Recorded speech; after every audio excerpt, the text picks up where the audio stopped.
America.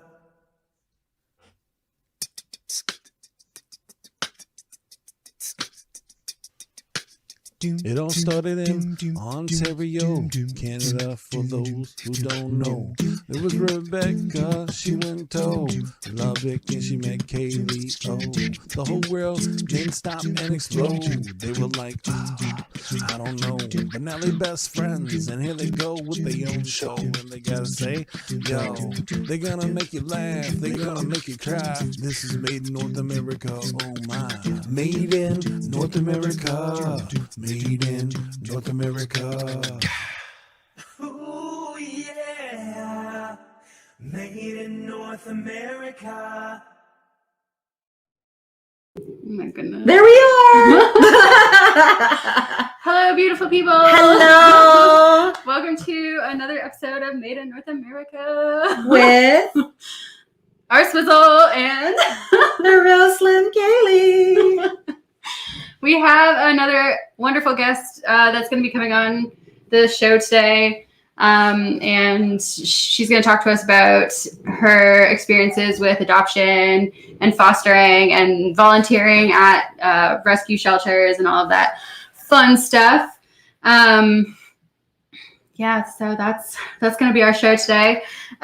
So as always, we're going to start with It's Day in History once Kaylee decides that she can give us. I'm the time of multitasking. day. Yes. Sorry, I've got to I'm on my phone. Totally on my phone. Totally guilty.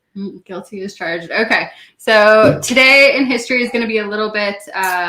Yeah. If you don't like sad stories, then put your earmuffs on, because it's not a happy one. This is not a happy, funny Like Barbie. Story or history segment today. Granted, a lot of shit has happened on the 16th of March, but Rebecca and I, or our Swizzle and I, have specifically chosen this particular topic because it's relevant to the both of us. So today, 16 March, in the year of 1968, if you are familiar with history, is indeed the Vietnam War was going on. However, on this day, this is also the day of the My Lai massacre, where American soldiers killed hundreds of Vietnamese civilians as they occupied the hamlets in the My Lai region. The majority of them that were killed were women, small children, and elderly men. So these are people that were not fit to fight, obviously for age and gender. They were considered Viet Cong. So the Viet Cong were American enemies, and the platoon that went in was told that all of the people in that village was Viet Cong. So they had permission basically to get rid of all these people. Right. And, they knew that going into this area, it was going to be that they were told that it was heavily infiltrated with Viet Cong. But unfortunately, this massacre, once it became public that this happened, it also became a pivotal point during the war, which became a symbol of what was wrong with the conflict. It had transformed, young American men into baby killers and mass murderers. The moral compass of the United States had been questioned. Why were these men just following orders? And did they lose their judgment of what was right and what was wrong? But unfortunately, despite Americans' efforts to erase the horrors from history, a lot of us historians have been able to shed light on this and reveal that this is not something that can be swept under the rug, that it has to be talked about, and it has to be acknowledged, simply for the fact that we never want this to ever happen again. And unfortunately, in wars following the Vietnam War, we as Americans have contributed to war crimes, and we have done things that we should not have done. So this is why things like this are important. And also, this is also like my personal training in the military from my mission to Iraq was, affected by Abu Ghraib, the things that happened in Abu Ghraib. So, how about we just not do stupid shit? Yeah, it was actually kept a secret for 2 years following the incident. And eventually it came out that a man by the name of William Calley was like the sole, what's the word I'm looking for? Like responsible. Yeah, he held a lot of responsibility for what happened, although there was probably tons of people who did. He was court-martialed and was convicted under the same sort of circumstances that the Nuremberg trials occurred. So he was convicted of war crimes. However, it wasn't like the same as the Nuremberg trials where like they were hanged because of their crimes. It was literally, or like imprisoned. It was literally that that he was like on house arrest or something. Like, yeah, his life sucks now. Everywhere he goes, he has to kind of like hide himself. I think he should have been imprisoned for life, but it is what it is. I wasn't there. I was not even a concept in 1968, 69, 70. So. But you visited there. I did. In the summer of 2018, I took a month-long trip to Vietnam, and My Lai was one of our destinations for the day. And that was a hard day for me personally. It took me 3 days to recover from visiting there. They do have a small museum that commemorates the lives lost at My Lai, and they also have all the pictures of the U.S. soldiers that were responsible for the massacre. And if you go in there, they're almost labeled as, I don't want to say terrorists, but it's, their faces, their pictures are there, and it's, they bring kids on field trips because the field trip was there when I was there, and they brought these kids in and then, trying to teach them that this was bad. And we came in and did something that was not right.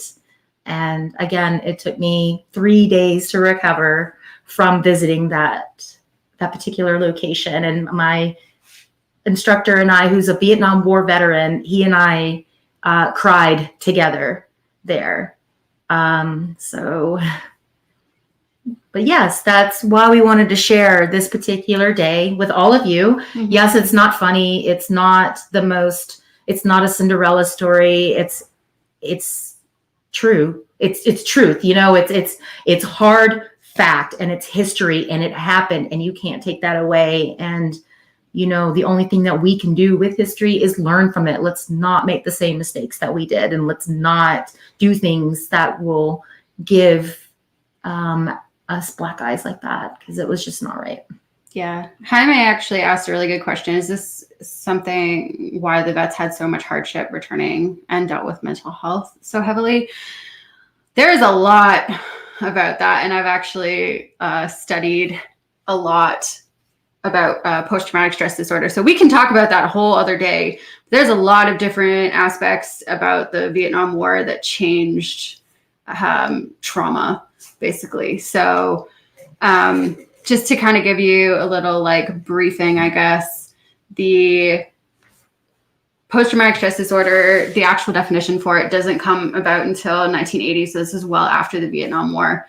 They do have people working on it during the war, but generally speaking, like people are just they're saying that, oh, they're just veterans. They're just coming back from Vietnam. Like whatever, who cares? But there's actually people at this time working on a definition for it.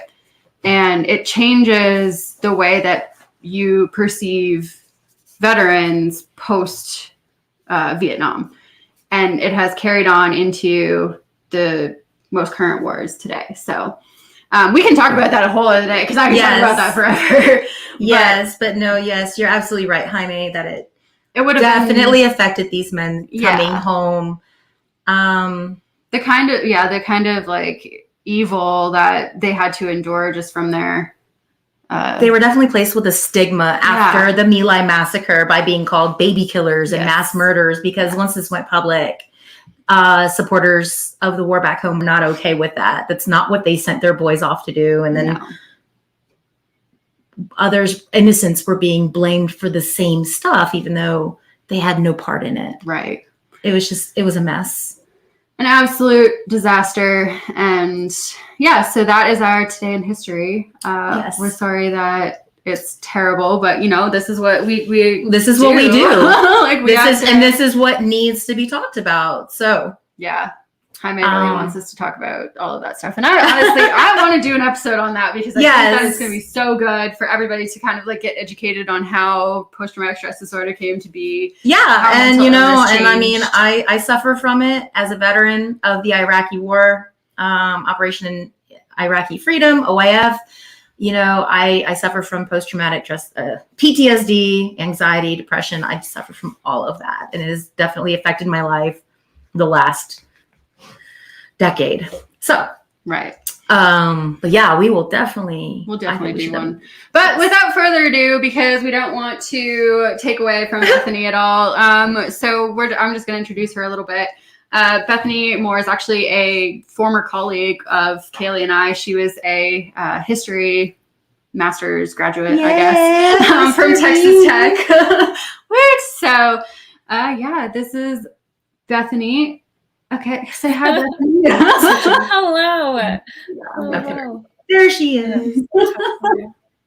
And so Bethany is going to talk to us about animal adoption and fostering. So Bethany, how about you just give us a little bit about yourself to begin with? So I had a lot to think about with this because I was like, how did I get into animals? I always remember being told like, no, like so much because I wanted to adopt like every single animal I saw. And then I was looking around, I was thinking about like the questions y'all sent me and stuff today. And I was like, you know what? My parents brought home like every single animal. Like they taught me like once you're an adult, you adopt all of the animals. So that is what I've started doing. Because I tried to think of, okay, what was the first animal I adopted? And I was like, nope, mom brought home that dog. Dad brought home that cat, like we found this one in a ditch, this dog was about to be euthanized because no one wanted her and she looked different than all the others. That's Freckles. She was a peach. And so I just started going down the list and I was like, you know what? My parents taught me how to adopt all of the animals all of the time. So, so that was definitely learned behavior. So, but yeah. So that's how we're really glad to have you on our show today. Yeah. Do you want to maybe talk about just volunteering in general, like how you got into the M rescue? You can plug that as you wish and everything. And yeah. Okay. So I got involved with M&M Rescue my senior year of high school. Oh my God, college, senior year. Rough. Okay, my senior year of college at Texas Tech, because I was always trying to go to other animal shelters in Lubbock and trying to get involved and trying to just do something. So I was taking 18 hours and just like, bleh. And so I wanted to get involved, and every shelter I went to kind of like was turned away or something, or I was always on Lubbock Lost and Found, because there's strays everywhere in Lubbock. And so I was constantly in there like, hey, I saw a stray dog on this place, or like, here's the phone number or something that I saw for this place. And so I tried. And then one time I was on Lubbock Lost and Found, and hello, Ophelia. I adopted her. Hi, Ophelia. Yes, she has a room inside my room. Yeah. Hey. Oh, we've got a zoo here, and we got Sasha right now. She wanted to say hello. I do want to say She left. Oh, bye, Sasha. But anyways, I found myself, long story short, stuck with this dog from Lubbock Lost and Found, where I'd agreed to like watch her overnight, and I was going out of town that weekend, and all of a sudden it was just like, where do I put this dog? And so I reached out, I found a bunch of different places that turned out to be dead ends. And finally I'm like sobbing on the phone to this girl named Amber. And I was just like, I don't know what to do with this dog. I missed my exam this morning. I'm supposed to leave in an hour. Like, it was hectic. And so anyways, fast forward 3 years, or, you know, she said, yeah, we can take your dog, but I need volunteers. I need you to come and be here. And I was like, just take the dog. Okay, sure. And so then I just started coming every Saturday. And then it's been 3 years since then. I just started showing up. For a while, she was transitioning into owning the shelter just from being like an SPCA hub. That's what she started out as, and that's something you can do.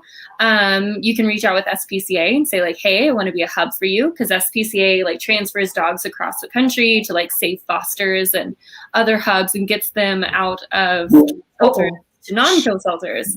And so that's what she was originally doing, and she was really successful at it. And so she was like, you know what, I'm just going to open up my own shelter. So she got land, and I started helping her set it up and start running it and name it. And we're almost an official 501c3 nonprofit organization.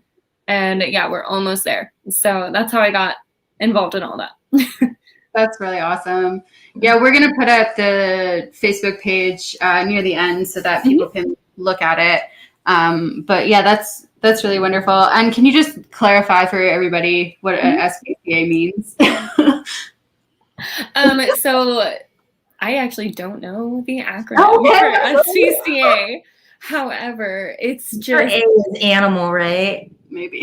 Or maybe it's the last A. So I can tell you what it means. I can't tell you the acronym. So if you are an SPCA animal, that means that you are under their protection. So a shelter cannot euthanize you if you are an SPCA protected animal. So a bunch of what we do is SPCA will come in and be like, hey, and that's why we always have a couple shelter or kennels open, is if SPCA calls and says, hey, we're transferring some dogs from Houston or wherever up to Colorado, because Colorado is a no-kill state. And so they're like, hey, we're transferring them. We need some space for a few days. And so we provide water, food, shelter, everything that these dogs need. They come back, they take them, and on the journey. So that's pretty much what that means, is no matter what shelter they're in, whether it's a kill shelter or not, those animals cannot be euthanized.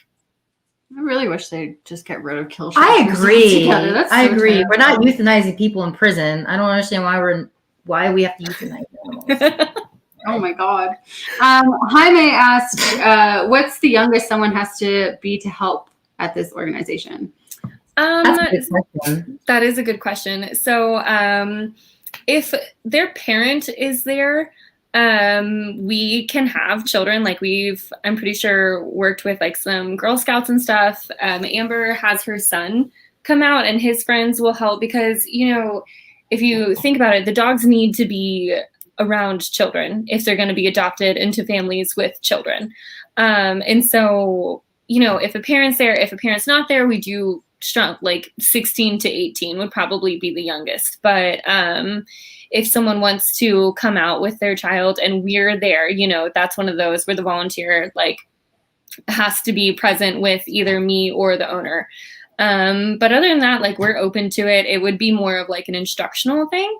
If like a young one wanted to come and learn, there'd be more guidelines on like time limit and what we're doing, probably have them in like the play pen and stuff. But it's important for children to know how to behave around animals, and especially for animals, if they're going to be adoptable, to be around children.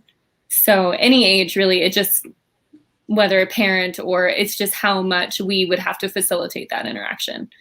Right. Mm-hmm. And we know what it's about now.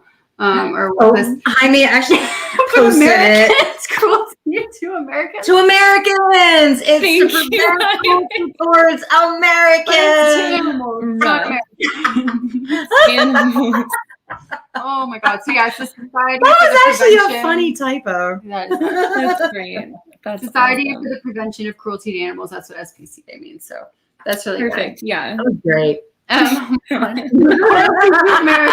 Okay, whatever. Cannot be cool.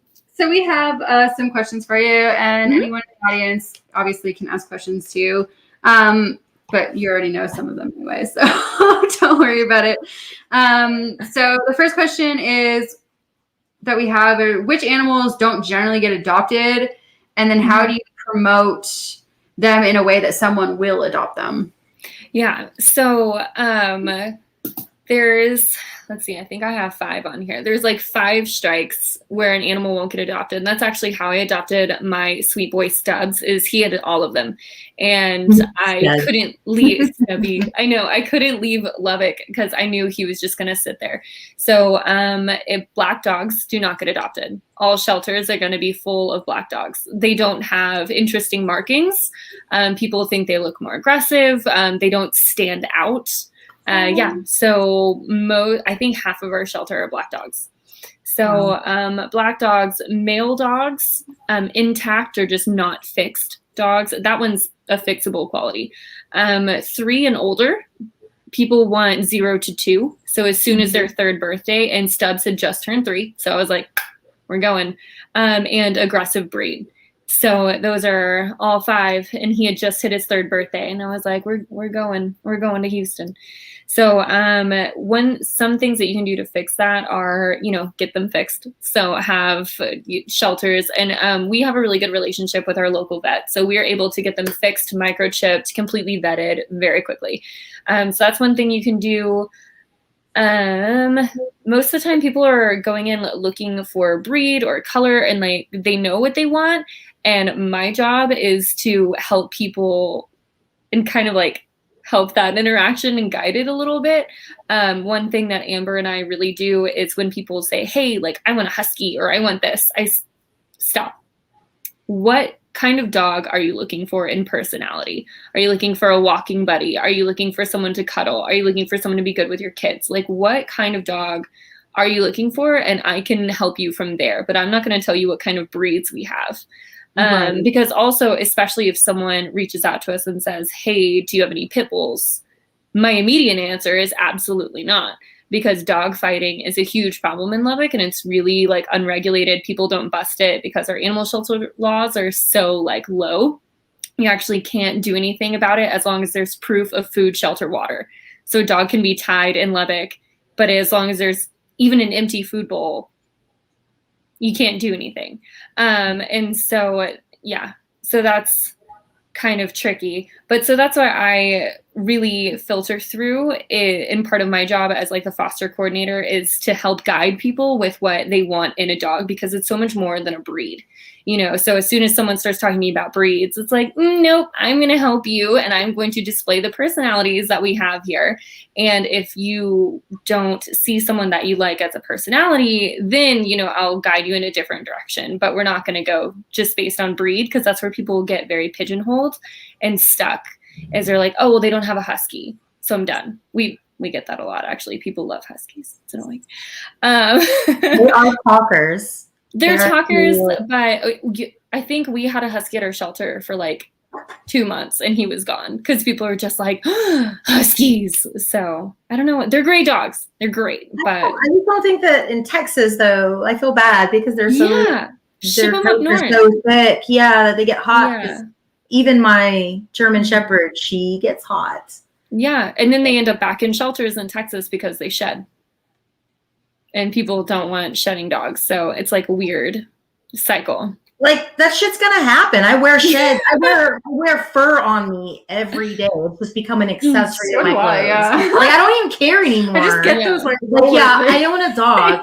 I'm past seeing it. I will be completely coated in cat fur, and I'm just well, this might as well happen. And I just walk out. It's I don't know. It's ridiculous. But yeah. So you do, you talked a little bit about fostering and adopting. So do you want to just differentiate between the two? Yes, and I actually wrote a note so I wouldn't forget. So fostering is more of like on the journey. So you're like helping this animal like on their journey. Like you might not adopt them, you might adopt them. I personally love and am a sucker for foster fails. But where you end up adopting them anyways. Whereas adoption is like you're taking them home, like intent to go home. But foster, you're just helping them get there. So I tried to foster. I know adopting. And now she's got a baby. right. See, I fostered Millie for like 2 days. So Bethany actually had my cat Millie before I did. So I think one of your neighbors brought her. Yep. They said, hey, they literally handed me this bloody cat and they said, hey, we found her by my car and you like animals. Help the cat. I was like, okay. So yeah, that's exactly what happened. And yeah. And so I don't know why. I was just sitting here petting this cat and I was like, I think Rebecca wants a cat. So because you talked to me about dogs and I was just like, I feel like even though she's expressed no interest whatsoever, Rebecca needs this cat. Rebecca needs the cat. It was because I think like I commented on a Snapchat story or something that you had, and you were like, hey, so this is the situation with Millie. So Millie has FIV, which is like cat AIDS. So she can't be with other cats. So Bethany's just like, hey, like if this wasn't the case, like I would keep her, but she has this issue. So do you want to take her? And I was just like, all right. All right. Yeah, pretty much. It was like months before she got fixed up, and she was a tough one.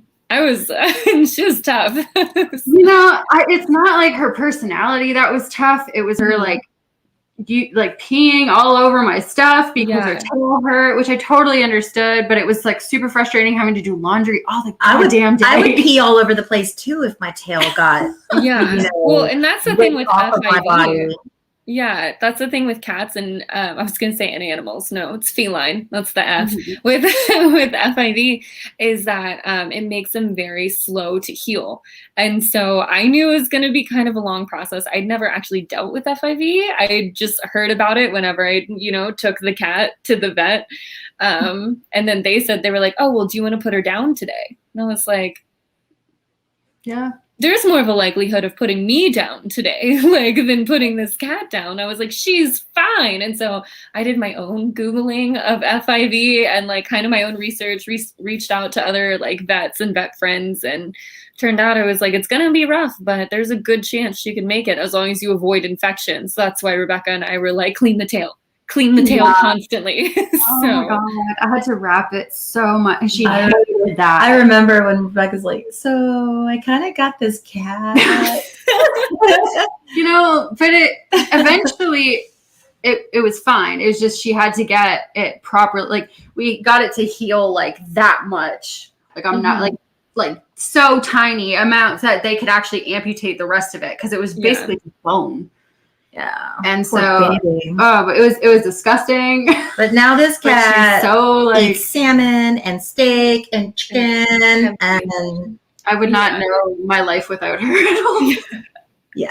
And I love the fact that Millie has come into Rebecca's life because she's made a huge difference. Yeah. On and Rebecca. She does. I think animals do that in general. Yeah. Yeah. Animals are great. Get to some of these comments. Yeah. That's fine. Vicky says Pibbles are the best cuddlers. I guess Pibbles. Pibbles, yeah. Pibbles. Oh, I call them pitties. Pitties? Yeah, I call them pitties. I think they're adorable. I call them meatballs because a true pit will just look they'll just look like big meatballs. And so that's what I called my son when he was a baby because he was chunky. I called him a meatball. Meatball. Yeah. Little meatball. Dog hair. He also says dog hair is glitter. Yes, girl. It's glitter. It is. It really and the shit's everywhere. It's all over the place. Everywhere. Jaime loves your attitude. Mhm. Thanks, Jaime. Yeah. And then, and Vicky has a question. She asks, do foster parents get help with the vet visits, etc.? Yes. Thank you. Yeah. So before I foster failed Tucker, my 14-year-old's Shar-Pei golden retriever mix that had every infection in the world. He was such an old man. So I knew it wasn't going to be a long ride, but it was going to be a great ride with that one. But I did get a bunch of support with his initial visits and stuff. Like there were some that were multiple hundreds of dollars that the shelter covered.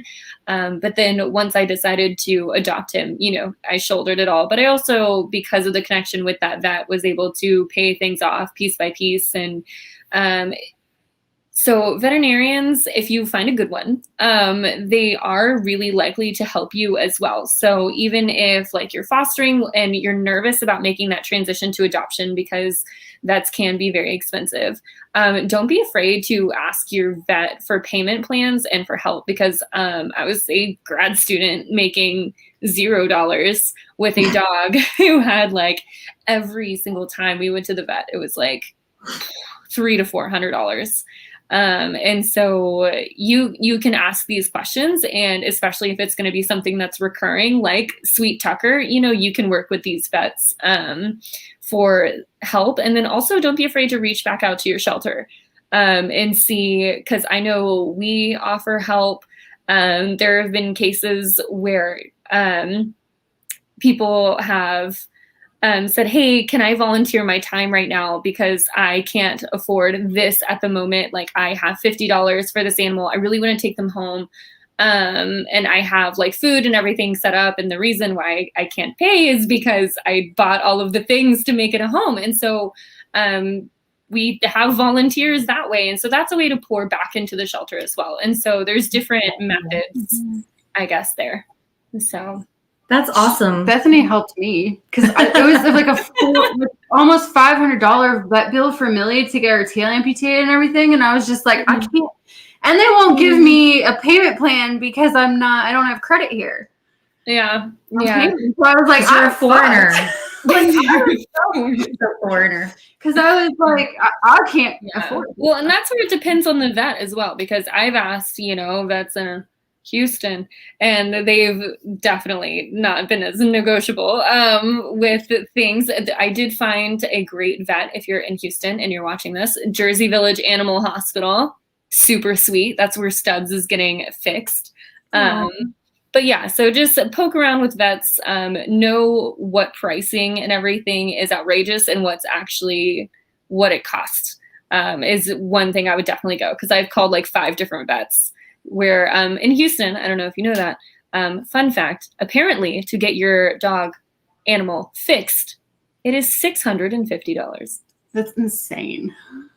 And it's the same in where my parents alone. Is that the same for both a male and a female? Well, Stubbs is about 68 pounds. So I was expecting it to be a little bit more pricey. I was thinking it was going to be in like the 300 price range because, and actually I called my vet in Lubbock and it was going to be $175. And so I was like, so we're looking at like a $500 upcharge here.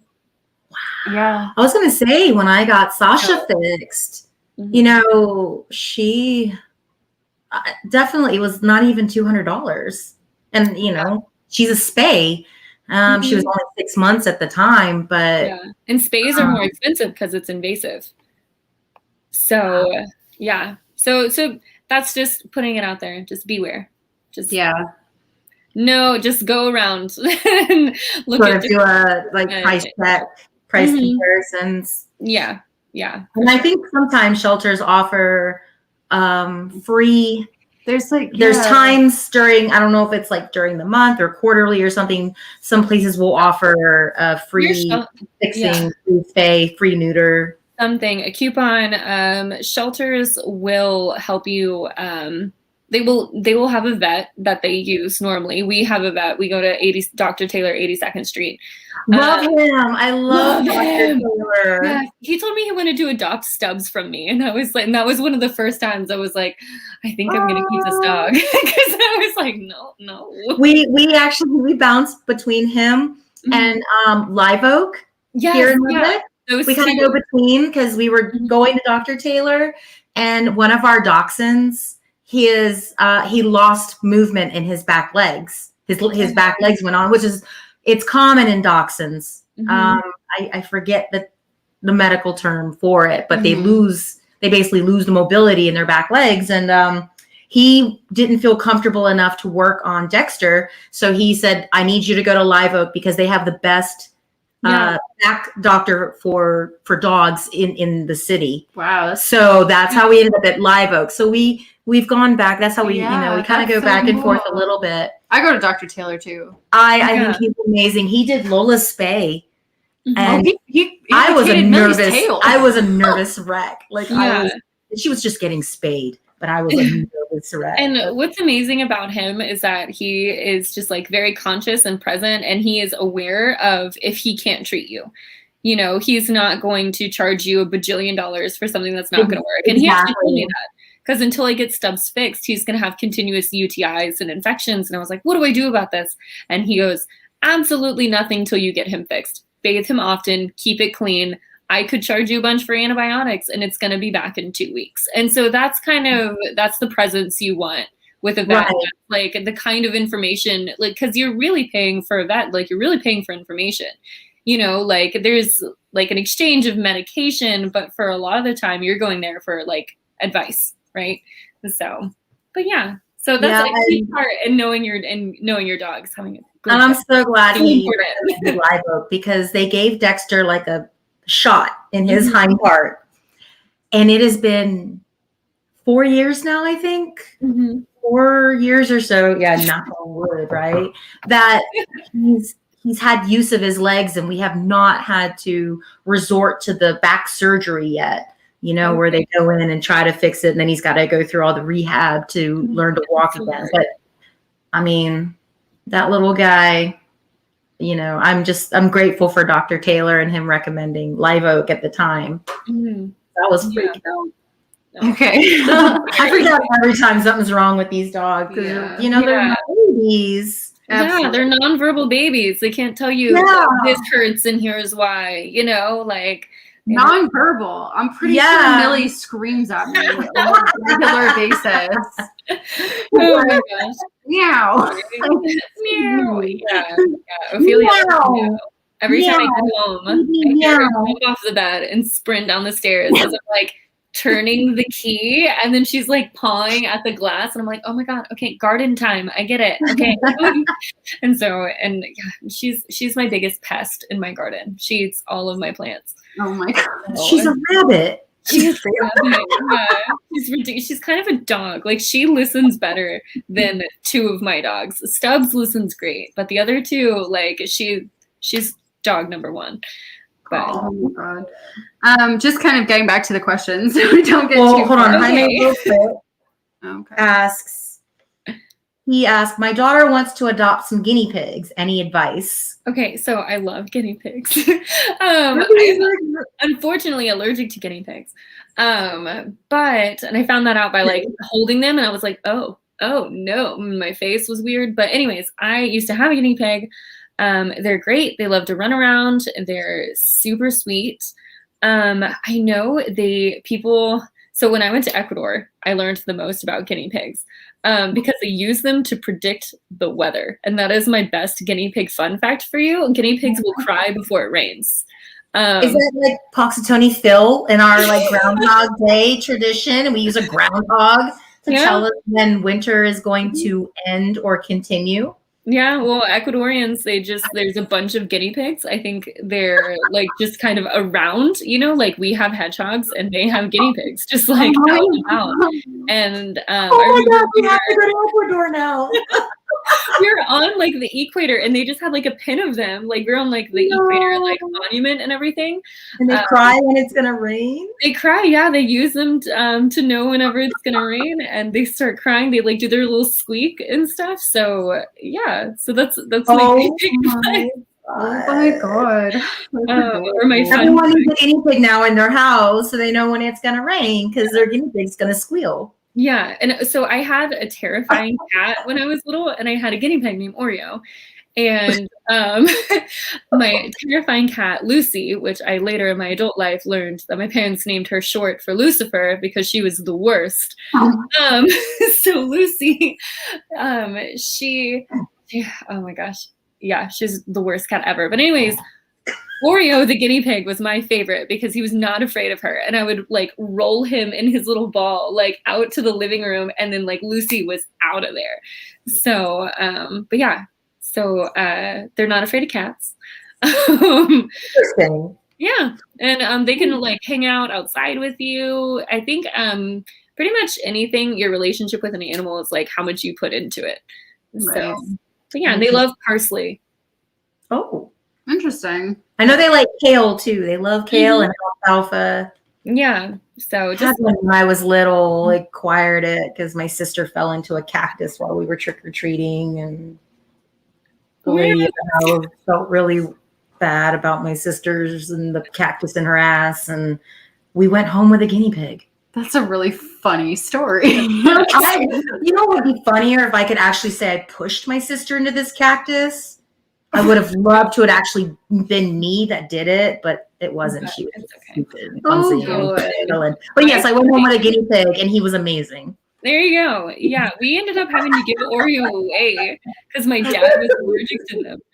But yeah, it's okay. And then I went to buy one in college, and I picked it up, and I was like, "Damn, I'm also allergic to this." Oh, no, we could have had the like TA office mascot. We could have. Who's gonna clean the fucking cage? Guinea pigs are the best. They eat their own shit? No, they do not. No. You can get those cages with like the trays on the bottom, and you pull the tray out and clean it. Those are better in theory. So I had one for my sugar glider, and that just never worked. Oh my god, sugar gliders! Those yes, that was actually for your question 6. I was going to use that to talk about sugar gliders. Which is that question? Which question is that? The exotic one? No, that one. The answer to that one is goats. Oh, pygmy, the little goats. There are goats at the animal shelter now. So apparently, well, I would believe that in Texas. Yeah, I don't know about like animal shelters on the East Coast or something. Well, they also help socialize the dogs. You know, the more exposure the dogs get at the shelter, the easier their decompression will be. Because all dogs, once you adopt them from a shelter, have like a decompression period of 6 months to a year. Like you won't really know their personality until a year. So like I have Stubbs now, and he's a completely different dog. I still would have adopted him, obviously. But he's a completely different dog than when I got him. But yeah, so they got that Stubbs. Oh my god, I tried to rename him so many times. I thought of so many different names. I thought I was gonna name him Stoic because he was just so like, I don't know if you've seen him, but like his face is always just very and in the shelter he would never smile, and now he is like the goofiest, wiggliest boy in the world. He's a boxer, so he's just very like shimmying all the time. Oh yeah, their tails, their little nubs. Yes, and his was docked poorly, so it's longer, and then like the bottom, it like goes down a little bit. Oh no! Oh yeah, I'm like, sorry, friend, I don't know what happened there, but which question? Specific breeds or species that cannot be adopted. Okay, yeah. Talk about that. Okay. Yeah, I will use this platform to talk about my anger with sugar gliders and how you should not have them. So they're native to Australia. And you just shouldn't have sugar gliders because everything that we're taught about them is incorrect. So you can have them if you're going to have them correctly. But I have incorrectly owned 2 sugar gliders. And so this isn't like to shame anyone. This is like from my own knowledge in owning them. Hope you're listening, Juan, Mr. Juan Vera. Yes. Oh, does he have gliders? Sorry, Juan Vela. He was one of our colleagues too. He has a sugar glider. Yes. Well, so I had great relationships with both of my sugar gliders, but I just felt bad because they're social animals. They're pack animals. They're not meant to be sold as hamsters. Oh, I didn't know that. They're supposed to be in packs of 8 to 12. Oh shit. Oh hell no. Yeah, they are not supposed to be on their own. And so if you have them, you definitely at least want 2 to 3. Also, I learned that about piranhas too. So when I get my piranhas, I've got to have a pack of them. Mm-hmm. I have a stuffed. Piranhas are cool. Caitlin, I have a piranha in this cabinet. I have like a real. So. Quick break.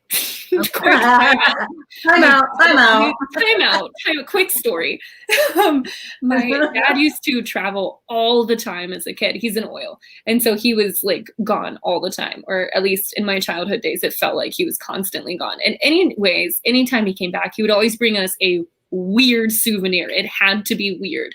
I have a real piranha in this cabinet behind me that is like perfectly preserved.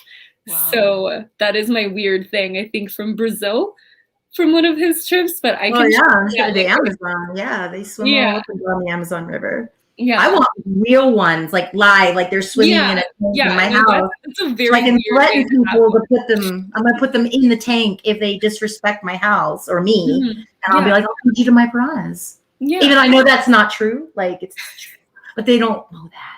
I'll just Yeah, but no, I just wanted to let you know. I will show you my very real but very dead piranha later. Right? But no, so back to sugar gliders because it's important, and I've thought about making angry Facebook posts about this before. Because they're animals, and so we had one that was really sweet.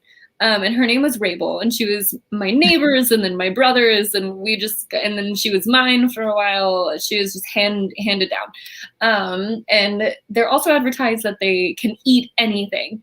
And so they get like horrible digestive problems and all this stuff, and they're just taken care of poorly. And, my brother and I, we did our best. So, because I had one and I was handed this sugar glider, and it was like, here, it's a girl. Her name is Sasha. And I said, cool, I'm going to name her Sophie.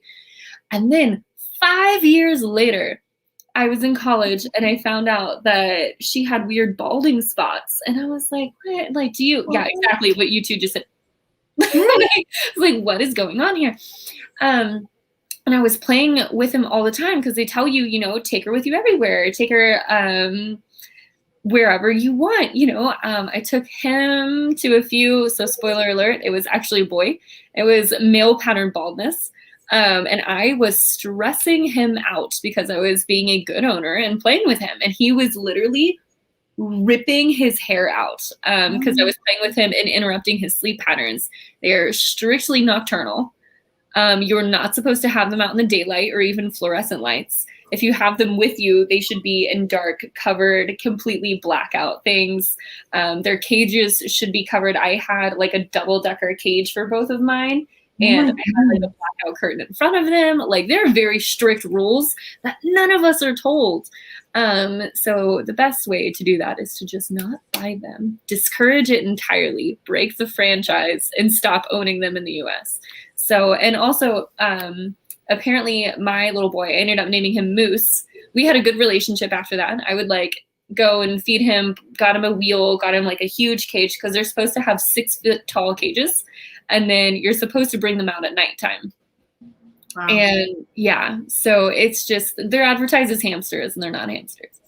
So yeah, I'll get off I my knew that they were high maintenance and that but I I didn't know the pack thing and Yeah, and the worst male thing, pattern baldness. Yeah. Good Lord, poor thing. yeah, and so Rabel started going downhill, and so I was like freaking out, didn't know what was going on. So I bring her into the vet, and I was like, yeah, you know, she's 9. Like, I don't really know. Like, I was expecting them, because really dark, but also you guys need to know this. They will self-mutilate if something is wrong. And so she was having blood clots, I guess, and issues with blood flow into her tail. So she decided, I'm going to chew off my tail.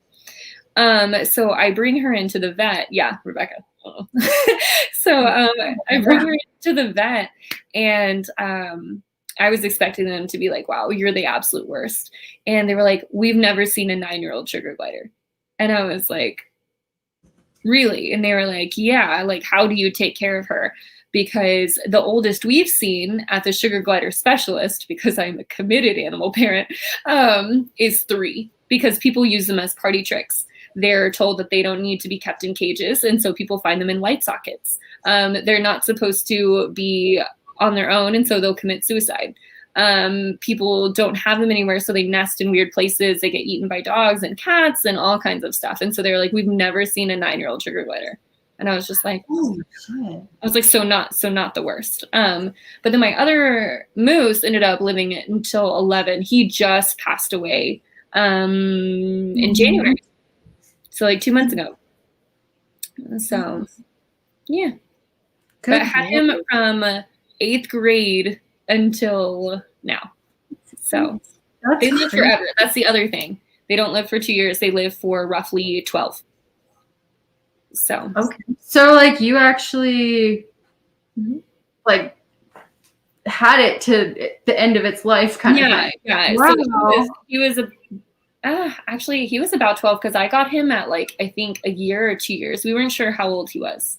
Okay. So, and he was really stressed out because he was bigger than most sugar gliders. He was a pretty big boy. He was supposed to be an alpha of a pack, and that's why he was so aggressive, because he didn't have a pack to like lead and protect. So, wow. Oh my gosh. yeah. That's really cool. Okay, just a couple more of these questions because I need to get off of other animals and talk more about my shelter. So let's do maybe like 2 more questions, and then you can kind of plug your shelter and stuff. So the first one is going to be the best ways to react to a skittish animal. What do you get them? So I thought about this.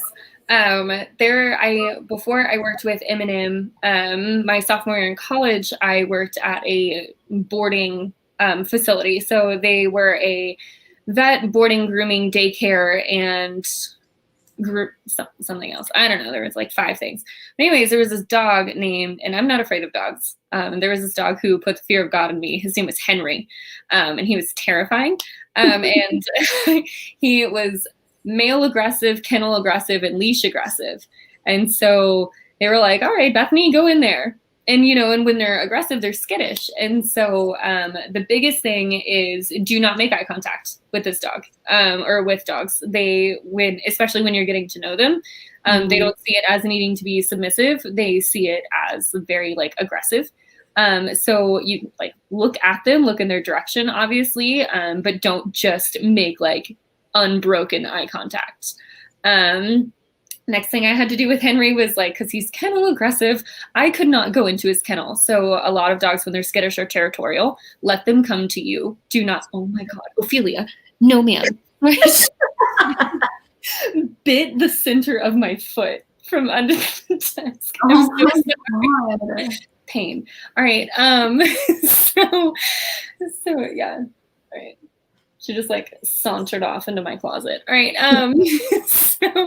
So next, so don't make eye contact. Don't go into their territory. Let them come to you, whether you need to bait them with food or whatever. And then once they get out of their territory, then you can get them with a leash. And so that's what I had to do with Henry, was not look at him, open his kennel, wait for him to come, and then just like loosely put the leash on him. And then once we got outside, he was great.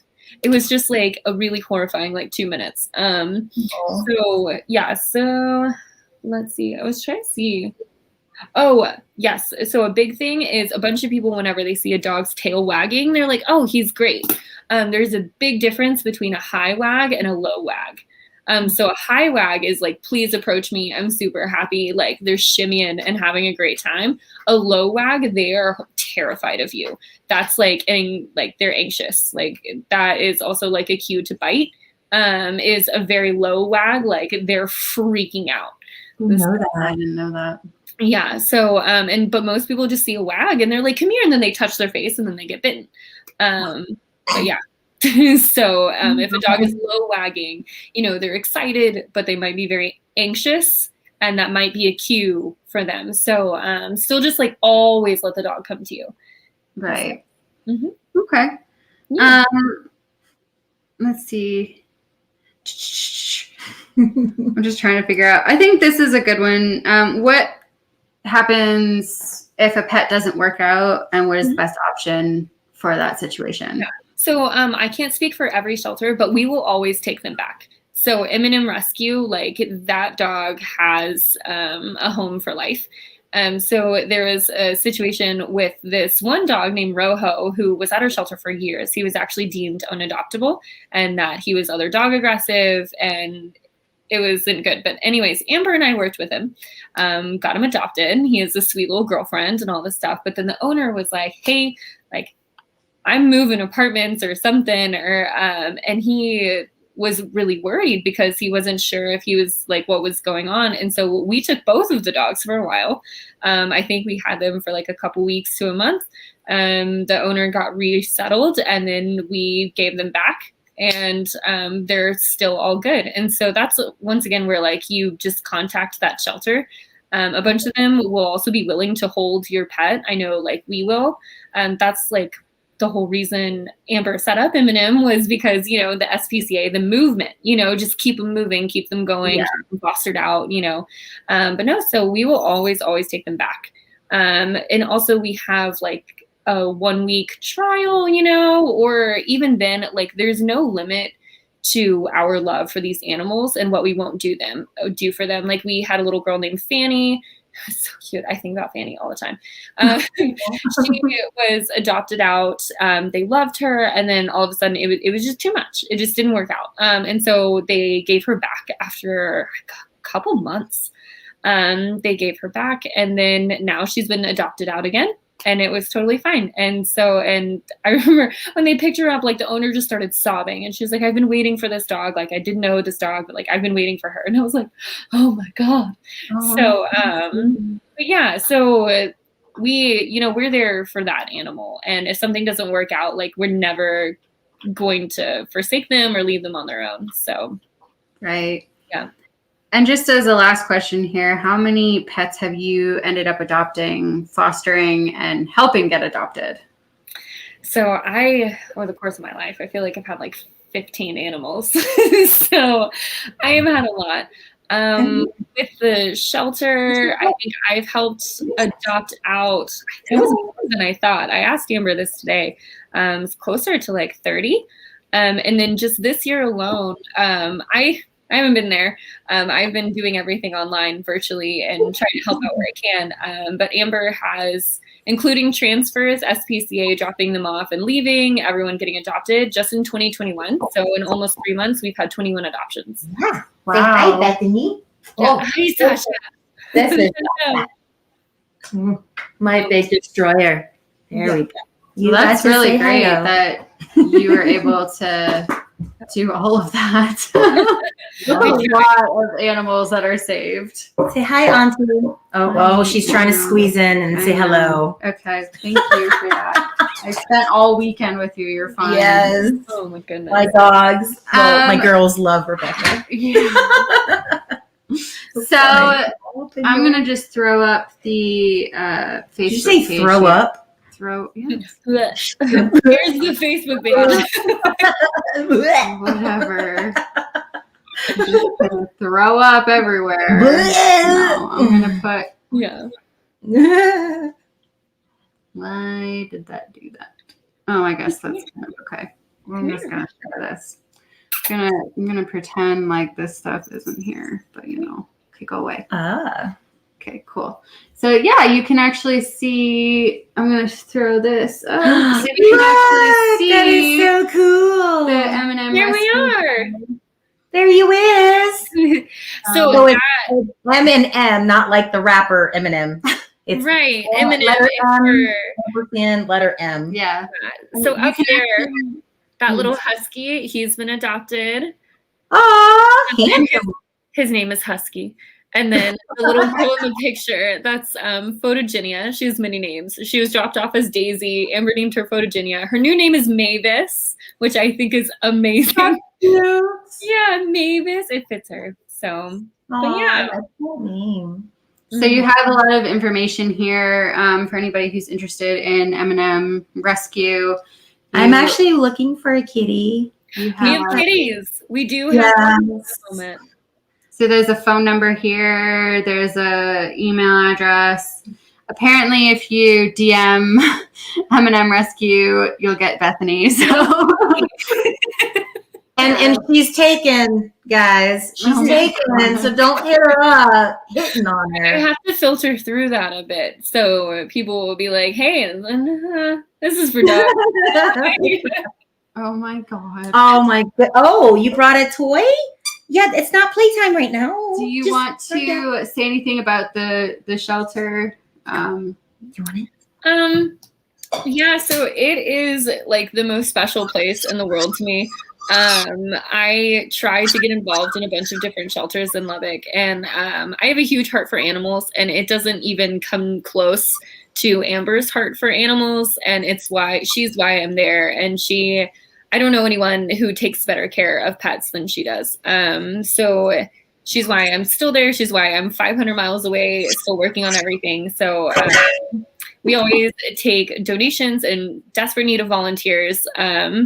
But I mean, this is a woman with 2 children and all these dogs. And if it's cold, she's out there. She has actually slept in the kennels to make sure that it was warm enough with the dogs.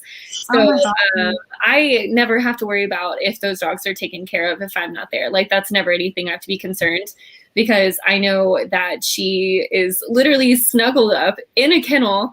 And she goes in and checks every single kennel because it's windy, and she makes sure that there's no like wind leaks or, anything that goes on. If she has to turn on the heat lamps, she's out there like regularly making sure that there's no fires. Like, she is just the heart and soul of this animal shelter. And it is just really, really awesome to be able to work so hand in hand, and for her to allow me to help run stuff.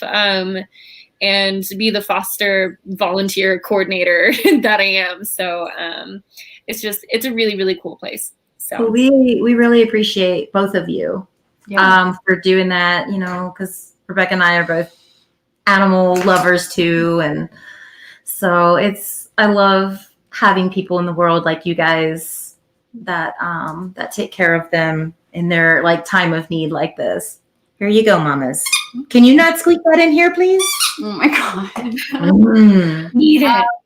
She's insane. Yeah, so this is the M&M Rescue page. So anybody who wants to follow it, we're going to give you an incentive to follow it right now.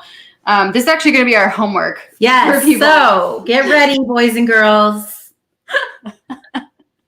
So we're And going. theys and thems. We're doing homework assignments. Yes. This is your homework assignment for today, for tonight, for So- the Literally, all you got to do is you got to like the page, yes. and then you got to take a photo of you liking the page. Yes, like a screenshot. Take a screenshot of you Not having difficult. liked the M&M Rescue Facebook page And that will be turned in at the end of I was going to say semester. I guess our You have until May to our turn this. semester. We'll Yeah. just call it that. So you have until the end of the semester, aka the end of the season. to just This is homework number 2, yeah. second assignment. So So yeah, you can literally just type in M&M Rescue on Facebook. You can like it and take a picture, and there you go. That's your homework for the. yes, and for you moms and dads out there that have older kids like me, it's a good way to get your kids involved in community service. My son loves to work with animals. So get them involved with animal rescues in your area. If you're not in Lubbock, wherever you are, a good way for your kiddos to get involved with animals and with community service at the same time. So I highly recommend doing that as far as, some sort of teaching responsibility and everything for these. Oh, for this generation. Oh, Lord, help us with this generation. But yeah, so that was kind of. Sorry, we didn't get to all the questions. We kind of just got off on it. And some of them were intern Omar. Oh yeah. Yeah. Sorry, intern Omar. Some of these were your questions. Yeah, we apologize for not getting to all of them, but it's I get to pick and choose. I like doing that. Oh, that's fine. I just become the alpha here. I'm sorry. I don't care. Oh my god. Okay, so we're gonna end our. Oh, we gotta pass the wiener. Yeah, we're gonna end our segment here. Yeah, we passed the wiener. No, I knew. I've been so excited about this. She's like, I've been looking forward to the wiener. Yes. Goes with my wiener blanket. See my wieners? I have a blanket full of wieners that 3 wieners Rebecca gave me. And within the first couple of days, Sasha decided to eat one of the corners. Sasha is not a wiener. Well, Sasha we call her the Ugly Dachshund, which is actually an old 1960s Disney movie. You can find it on Disney Plus, called The Ugly Dachshund. Amazing. And Sasha is my ugly dachshund. She is. I'm here. It's your turn. She's like, oh my God, you woke me up. I hate people. See if she'll make an appearance. Here is the wiener. The wiener. Look, it's Bethany. Say hello, Bethany. Hello. Oh my God. Okay, you can start off this time. I'm starting this time? Yeah. Okay. What am I saying something nice about myself or what I'm thankful for? You can do about yourself, about anything. I'm going to say that I'm thankful for Millie, honestly. Yes, I'm thankful for that you have Millie. And for Bethany for giving her Millie. Bestowing. Yes. Cat. It's just become such a big part of my life. Like I literally look at her and I'm like, I don't know how much I've ever loved I brought her anything. beads. I did get her beads from New Orleans. Oh my God. I said to Kaylee to bring Millie beads. So I got her titties at everybody. Were they earned beads? Were they No, they were not earned. Oh wait, you're earned. No, I didn't earn any beads. I bought the beads. I did not earn them, and my husband can attest to that. Yeah, no, I'm going to New Orleans this weekend, and my parents are like, "No beads!" And I'm like, "Oh, you're gonna have a blast. You're having so much fun." So we took a few days. It was great, but I did not earn the beads. I bought them. I cheated and bought them. Oh no, you're doing great. Yeah. But yeah, no, I'm thankful for Millie, and yeah, I don't think I've ever loved anything so much. Oh, and that's just because she's like my child, and I think that you're supposed to love your children. So I mean, that's how I was with Ophelia. My friend at the time was just like, "You need this cat.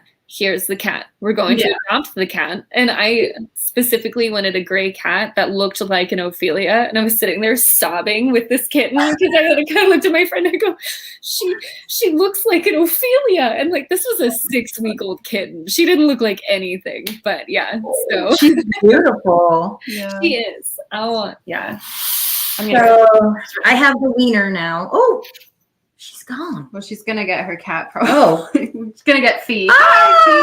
Fee. She's so unpleased. She's like, I will cut you in your sleep, Mom. Oh yeah. So I am thankful for people like Rebecca because she's my best friend, and because she loves animals too, and gave Millie the best life ever. Because Millie is definitely living her best life. And I'm grateful for people like you, Bethany and Amber, and everyone out there who goes out of their way to make sure that these little guys are taken care of, because I don't know how you can not love them. I don't either. I would be lost without this little girl, without my other ones. Oh yeah, you're so cute even when you yawn. Oh my gosh, stinky dog breath. Yeah, it stinks. But I mean, as a veteran and as from the shit that I suffer from, like all I need to do is cuddle with them. Mhm. And I'm instantly like I'm already, you know, like feeling so much better. I really do. Like I just Yeah. they just me. Right, just being sassy. All right, we're gonna pass the wiener to Bethany here. So take She the says wiener. no more.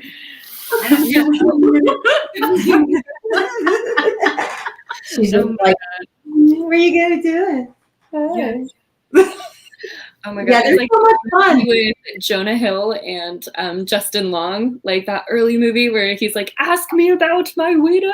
That's what that reminds me about. Have you seen that? They're the best for wiener jokes because I can make all the wiener jokes I want. I'm like, I got 3 of them. Yeah, I've got a wiener army. yeah, Oh, you do. Yes. Okay, so my thing. I am currently like wildly inspired because I've been reading Untamed by Glennon Doyle. Have y'all read that? Is that a GLAD program approved book, or is this like No, this is recreational Bethany Moore fantasy? book. So I put it on my Instagram. I was like, what should I read? You know, and like 4 people suggested Untamed by Glennon Doyle. And it's just like this really, really awesome book. And each chapter is like this different self-discovery this woman, Glennon Doyle, made. And it's just so cool and inspiring. And so anyways, one of the gems that she said was, I guess women have to almost die before we give ourselves permission to live how we want. And I was just like, ooh. I got goosebumps. Right? Right? Like it, but it's an entire book like that. So Untamed, and it's got a really glittery, fantastic cover. So Ooh, it's glittery. I know, right? That's what got me. I was like, it's shiny. It's so shiny. Yeah. So I got made fun of in New Orleans for that too. I was like, that's what I said when I got my first laptop. Everywhere. It's been like my family joke because when I got my first laptop, I opened the box and I said, it's so shiny. And like, yeah, and they have made fun of me since. So, but in my defense, it was a very shiny laptop. It was like one of those weird screens. I don't know. It was beautiful. But yeah. So We'll have to look into that one. Yeah, definitely gonna have to do that. Well, this has been real fun, but we've gone a little bit over time, so I'm just gonna. We can kind of quit at this point, but we got to do our self-love thing. Our self-love, yes. Yeah, so Bethany, you can join in on it too. So we're gonna give ourselves a pat on the back. Yes, and we're gonna give ourselves a big hug because we love ourselves. Yes, Yeah. and we have no choice but to do that now. Yes. We have no idea what we're gonna do for next week's episode because we never do. We just kind of think about it last minute. amazing. I'm super honest about it, so who cares? Yeah, But we'll last minute it. yeah, we're gonna We'll just try and we'll figure grad out. student it. Yeah. I felt Like that in legit my grad soul. student. Yeah, so thanks everyone for tuning in, and thank you so much, Bethany, for coming on and talking to us about animal rescue. Mhm. Remember your homework, friends, because you got to do that shit. Yeah, because you want to get that prize at the end of the semester Yeah. for getting all the answers right, or most of them. Doing all the homework. If you do your homework, Yeah, we're if gonna you do give you it. stuff. And Earn your grade. stuff is good. Earn your grade. But yeah, so thanks everyone for watching. And again, thank you, Bethany. Hopefully you had a good time. Yeah. Good to see you again. Yeah. It's great to see you. Yeah, thank you so much for taking time and speaking with us. So Okay. I'm going to try and figure out how to do this because there's apparently an outro now that we have. how So, do you do the outro? I don't know. Do I just click it? I'm We just have gonna some click really it. creative people But in this thank you, production. and we so. will hopefully see you guys next week. So bye. Bye. Bethany, you can stay on for a second. started in Ontario, Canada, for those who don't know. It was Rebecca, she went to Lubbock and she met Kaylee. Oh, the whole world didn't stop and explode. They were like, I don't know, but now they best friends, and here they go with their own show. And they gotta say, yo, they gonna make you laugh, they gonna make you cry. This is made in North America, oh my. Made in North America, made in North America. Ooh, yeah. Made in North America.